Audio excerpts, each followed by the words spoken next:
And while we're resting, let's discuss the second exercise for the main portion of the resistance training routine. For this second exercise, we want to pick something that's going to focus on glenohumeral coronal adduction, bringing the arms toward the midline with the elbows out to the side. For myself, I'm going to be doing a wide pronated grip pull-up.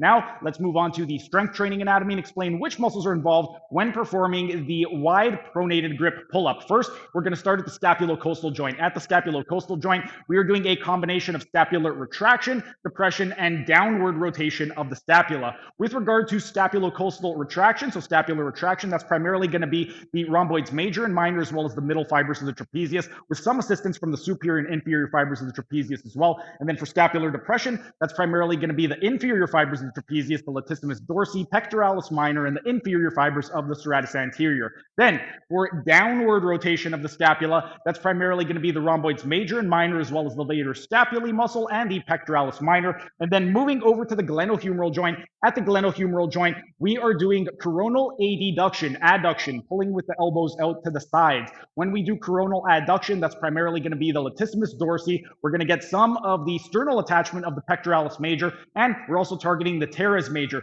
Some other muscles that will be involved, we're going to be getting a little bit of the coracobrachialis, and then to a much lesser extent, we will be getting a little bit of the infraspinatus. With regard to some other muscles, depending on how low you are pulling, we may get some activation of the supraspinatus. With the supraspinatus, in that final 30 degrees, you are going to get a little bit of supraspinatus activation. So if you're pulling all the way down with the elbows really tucked into the side, you will get a little bit of supraspinatus. But if you're only pulling to about 45 degrees, you're really not going to get that much. Then moving distally over to the elbow joint. At the elbow joint, once again, we're doing elbow flexion. Whenever we do elbow flexion, that is primarily going to be the biceps brachii group, both the long and short head. Also going to be hitting the brachioradialis, the brachialis, and we're going to be getting some assistance from the pronator teres. But those are all of the muscles that are involved when we are performing a wide pronated grip pull-up. Our rest period is up. Time for set number 1.